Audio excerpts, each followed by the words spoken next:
위대한 군주 루이 14세 절대왕정 프랑스의 태양왕 17세기 프랑스 유럽 대륙의 중심에서 절대왕정의 위용을 과시하던 시대였습니다. 그 중심에는 역사상 가장 강력한 군주 중 한 명으로 기록될 태양왕 루이 14세가 있었습니다. 그의 통치 아래 프랑스는 단순한 국가를 넘어 유럽 최강 대국으로서의 지위를 확고히 했습니다. 루이 14세의 생애와 통치는 프랑스의 운명을 결정지었으며 유럽 전체의 정치적, 사회적, 문화적 지형을 변화시키는 결정적인 역할을 했습니다. 그의 이름은 곧 프랑스 절대왕정의 상징이었습니다. 루이 14세는 어린 시절부터 왕이 될 운명을 타고났습니다. 1638년 9월 5일 그는 루이 13세와 안도트리슈 오스트리아의 안나 사이에서 태어났습니다. 오랜 기다림 끝에 얻은 귀한 아들이었기에 당시 프랑스 국민들은 그를 하느님이 주신 선물이라 여기며 기뻐했습니다. 하지만 그의 어린 시절은 평탄치만은 않았습니다. 그의 부친 루이 13세는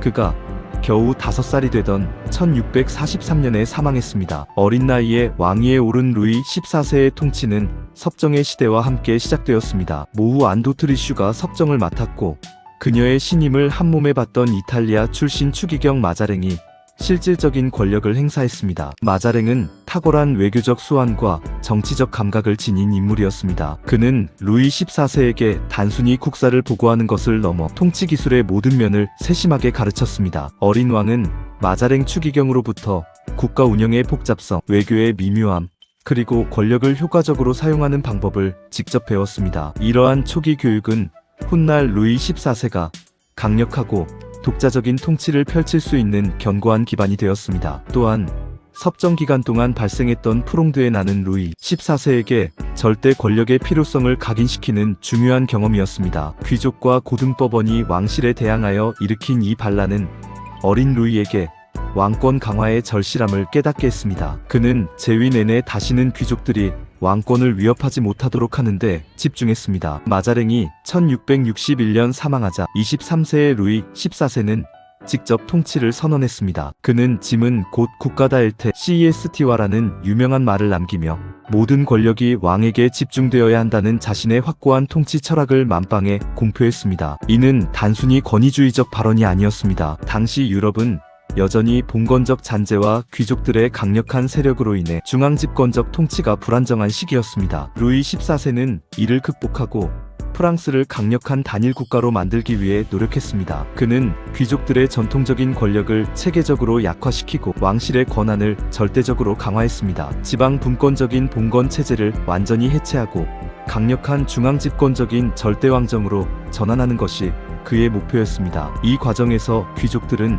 과거의 독립적인 영주로서의 지위를 잃고 왕실의 엄격한 감시 아래 베르사유 궁전에 모여 살게 됩니다. 베르사유 궁전 생활은 귀족들에게 화려하고 특권적인 삶을 제공했지만 동시에 그들의 정치적 영향력을 약화시키고 왕에 대한 종속성을 심화시키는 효과적인 통제 수단이었습니다. 왕은 귀족들에게 연금과 명예로운 직책을 주며 충성심을 유도했지만 그들의 실질적인 권력은 점차 축소되었습니다. 이는 귀족들이 왕권에 도전할 가능성을 원천적으로 봉쇄하는 전략이었습니다. 경제정책 또한 루이 14세 통치의 핵심적인 성공 요인이었습니다. 그의 재무장관 장 바티스트 콜베르는 프랑스의 경제를 부흥시키기 위한 혁신적인 중상주의 정책을 적극적으로 추진했습니다. 중상주의는 국가의 부를 궁극적인 국력의 원천으로 보고 이를 증대시키기 위한 경제 이론이자 정책이었습니다. 콜베르는 수출을 극대화하고 수입을 억제하는 보호무역 정책을 강력하게 시행했습니다. 그는 고품질의 프랑스 상품 생산을 장려하기 위해 왕실 공장들을 설립하고 국내 산업 육성을 위한 다양한 보조금 정책을 펼쳤습니다. 특히 사치품 산업 견직물, 테피스트리, 유리 등을 집중적으로 육성하여 유럽 각국에 수출함으로써 막대한 외화를 벌어들였습니다. 동시에 외국 상품에 높은 관세를 부과하여 국내 시장을 보호했습니다. 이는 국내 산업을 보호하고 국가의 금과 은 보유량을 늘리는데 결정적으로 기여했습니다. 콜베르는 또한 프랑스의 해군력을 강화하고 동인도 회사, 서인도 회사와 같은 강력한 무역 회사를 설립하여 해외 식민지 개척과 무역 확대를 지원했습니다. 이는 원자재 확보와 프랑스 상품의 새로운 시장을 개척하는 것을 목표로 했습니다. 이러한 철저한 중상주의 정책은 프랑스에게 전례 없는 막대한 부를 가져다 주었습니다. 이 부는 루이 14세가 추진하는 대규모 프로젝트, 즉 베르사유 궁전 건설과 유지, 상비군 증강, 그리고 수많은 전쟁의 자금원으로 활용되었습니다. 콜베르의 경제 정책은 프랑스의 재정 기반을 강화하고 장기적인 국력 신장의 토대가 되었습니다. 군사력 강화는 루이 14세 통치에서 빼놓을 수 없는, 아니 가장 중요한 부분 중 하나였습니다. 그는 국가의 권위와 영광이 강력한 군사력에서 나온다고 굳게 믿었습니다. 이에 따라 루이 14세는 육군 장관 루브와 후작의 도움을 받아 프랑스 상비군을 대폭 증강하고 현대화했습니다. 그의 재위 기간 동안 프랑스군은 약 7만 명에서 40만 명에 육박하는 거대한 규모로 성장했습니다. 이는 당시 유럽에서 가장 강력하고 조직적인 군대였습니다. 그는 군사개혁을 단행하여 훈련 시스템을 체계화하고 보급 체계를 혁신했으며 표준화된 무기와 통일된 제복을 도입했습니다. 특히 군사요새 건설 전문가인 보방은 프랑스 국경을 따라 수많은 요새를 건설하여 방어 체계를 강화했습니다. 루이 14세는 이 강력한 군사력을 바탕으로 여러 차례 전쟁을 수행했습니다. 이 전쟁들은 프랑스의 영토를 확장하고 유럽에서의 영향력을 강화하는 결정적인 수단이었습니다. 특히 네덜란드 전쟁 1672, 1678, 팔츠 계승 전쟁 9년 전쟁 1688, 1697, 그리고 스페인 왕위 계승 전쟁 1701, 1714은 프랑스의 군사적 역량을 유럽 전역에 과시하는 계기가 되었습니다.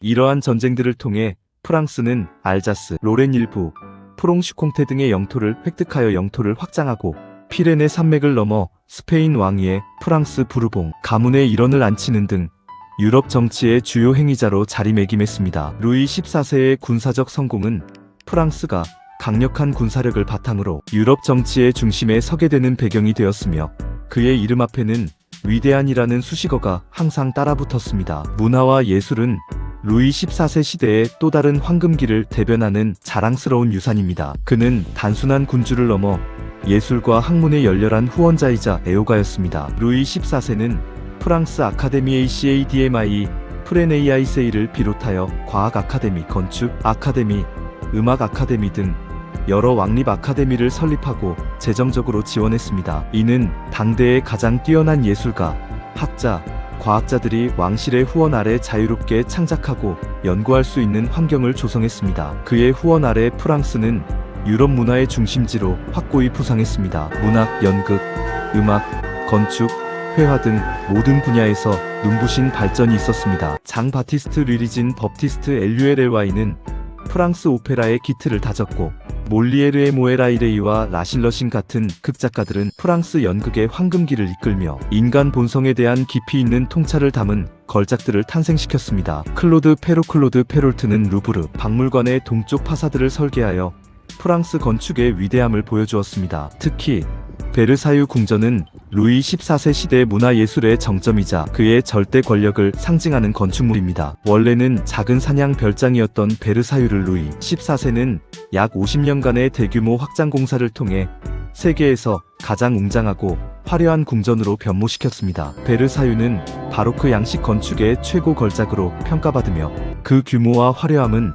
당대 유럽의 어떤 궁전도 비교할 수 없었습니다. 궁전 내부의 거울의 방주의 이에리아라이데스, GLACES은 금빛 장식과 수많은 거울이 어우러져 빛의 향연을 펼쳤고 르 노트르러 엔트레이가 설계한 광대한 정원은 완벽한 기하학적 대칭과 아름다운 분수, 조각상들로 이루어져 자연을 인간의 이성으로 통제하는 절대왕정의 이상을 시각적으로 구현했습니다. 베르사유 궁전은 단순한 거주 공간이 아니었습니다. 이곳은 왕실 행사, 귀족들의 연회, 외교적 만찬 등이 끊이지 않던 정치와 사교의 중심지였습니다. 루이 14세는 이 궁전을 통해 자신의 권위와 부, 그리고 프랑스의 영광을 과시했으며 유럽의 다른 군주들에게도 베르사유는 모방의 대상이 되었습니다. 그는 문화를 통해 자신의 권위를 확립하고 프랑스를 유럽 문화의 선두주자로 만들려는 의지를 강력하게 표현했습니다. 종교 정책 또한 루이 14세 통치에서 매우 중요한 부분을 차지했습니다. 그는 독실한 가톨릭 신자였습니다. 프랑스 내에서 종교적 통일을 이루는 것이 국가의 안정과 왕권 강화에 필수적이라고 확신했습니다. 이러한 신념은 프랑스 내 개신교도인 위그노 휴거나츠들에 대한 정책에 큰 영향을 미쳤습니다. 1598년 앙리 4세가 공포했던 낭트 칙령은 위그노들에게 일정한 종교의 자유와 시민권을 부여하여 프랑스의 종교적 평화를 유지해왔습니다. 그러나 루이 14세는 이 칙령을 자신의 절대주의 통치 이념과 상충된다고 여겼습니다. 1685년 그는 결국 낭트 칙령을 폐지했습니다. 칙령 폐지 후 위그노들은 가혹한 박해에 직면하게 되었습니다. 신앙의 자유를 잃은 수많은 위그노들이 프랑스를 떠나 영국, 네덜란드, 프로이센 등지로 망명했습니다. 이들의 망명은 프랑스의 경제와 사회에 심각한 부정적인 영향을 미쳤습니다. 위그노들은 대부분 상공업에 종사하는 숙련된 장인, 상인, 금융가들이었기 때문입니다. 이들의 대거 이탈은 프랑스의 산업 기반과 상업 활동에 큰 타격을 주었고 경쟁국들에게는 숙련된 노동력과 자본을 제공하는 결과를 낳았습니다. 비록 이러한 경제적 손실이 있었음에도 불구하고 루이 14세는 종교적 통일이 국가의 정치적 안정과 왕권의 신성함을 유지하는 데 필수적이라고 굳게 믿었습니다. 그의 종교 정책은 당시 유럽의 종교적 분위기 속에서 한 국가의 군주가 가질 수 있는 강력한 신앙심과 정치적 결단이었습니다. 루이 14세의 통치는 1643년부터 1715년까지 무려 72년간 이어졌습니다. 이는 유럽 역사상 가장 길고 안정적인 통치 기간 중 하나로 기록됩니다. 그의 긴 치세는 프랑스의 전례 없는 정치적 안정과 문화적 번영을 가져왔습니다. 그러나 동시에 끊임없는 대외 전쟁과 베르사유 궁전 건설 및 유지에 따른 과도한 지출은 국가 재정에 엄청난 부담을 안겨주었습니다. 특히 베르사유 궁전의 건설과 유지 그리고 왕실의 화려한 생활은 막대한 비용을 요구했습니다. 이러한 비용은 주로 농민과 서민들에게 부과되는 무거운 세금으로 충당되었고 이로 인해 프랑스 농민과 서민들의 삶은 더욱 어려워졌습니다. 루이 14세는 많은 면에서 절대왕정의 모범을 제시했으며 프랑스를 유럽의 중심 국가로 만들었지만 그의 중앙집권화된 정책과 지나친 재정 소모는 훗날 프랑스 혁명의 근본적인 원인이 되었다는 비판적인 평가도 존재합니다. 즉, 그의 절대주의 통치는 단기적으로는 프랑스에 강력한 힘을 주었지만 장기적으로는 사회 내부의 불만을 쌓이게 하는 결과를 초래했습니다. 루이 14세의 통치 방식과 그의 절대주의 모델은 다른 유럽 군주들에게 지대한 영향을 미쳤습니다. 그의 성공적인 통치 사례는 18세기 계몽주의 시대의 계몽 절대주의 군주들에게 큰 영감을 주었습니다. 프로이센의 프리드리히 대왕, 오스트리아의 마리아 테레지아와 요제프 2세, 러시아의 예카테리나 대제 등이 루이 14세의 통치 모델을 모방하여 자국의 중앙집권화를 추진했습니다. 그의 시대는 프랑스 문화와 언어가 유럽 전역으로 확산되는 결정적인 계기가 되었습니다. 프랑스어는 당시 유럽의 귀족 사회와 외교관들 사이에서 가장 세련된 언어로 통용되었으며 외교와 학문의 공용어로 자리 잡았습니다. 프랑스식 예절과 패션 또한 유럽 전역에 유행했습니다. 루이 14세는 1715년 9월 1일 77세의 나이로 사망했습니다. 그의 죽음과 함께 프랑스의 절대왕정 시대는 서서히 그 정점에서 내려오기 시작했습니다. 그러나 그의 업적과 영향력은 여전히 프랑스 역사와 유럽 역사에 지울 수 없는 깊은 흔적을 남겼습니다. 루이 14세는 프랑스의 황금기를 이끈 위대한 군주입니다. 그의 통치는 프랑스의 국력을 최고조로 끌어올렸으며 프랑스를 유럽의 정치적, 경제적, 군사적, 문화적 중심지로 만들었습니다. 그는 강력한 리더십과 확고한 통치 철학을 통해 프랑스 국가 정체성 확립에 결정적으로 기여했습니다. 그의 업적은 오늘날까지도 수많은 역사학자들에게 끊임없이 연구되고 있으며 그의 통치 방식은 근대 국가 형성 과정의 중요한 사례로 평가받고 있습니다. 루이 14세는 절대왕정의 상징이자 프랑스 역사의 가장 위대한 인물 중 한 명으로 영원히 기억될 것입니다. 그의 시대는 한 국가가 어떻게 강력한 중앙집권 체제를 구축하고 문화적 헤게모니를 확보하며 유럽 질서에 지대한 영향을 미칠 수 있었는지를 보여주는 생생한 증거입니다. 그의 그림자는 오늘날 프랑스뿐만 아니라 유럽 전역에 여전히 드리워져 있으며 그의 유산은 현대 사회를 이해하는 데 중요한 통찰을 제공합니다.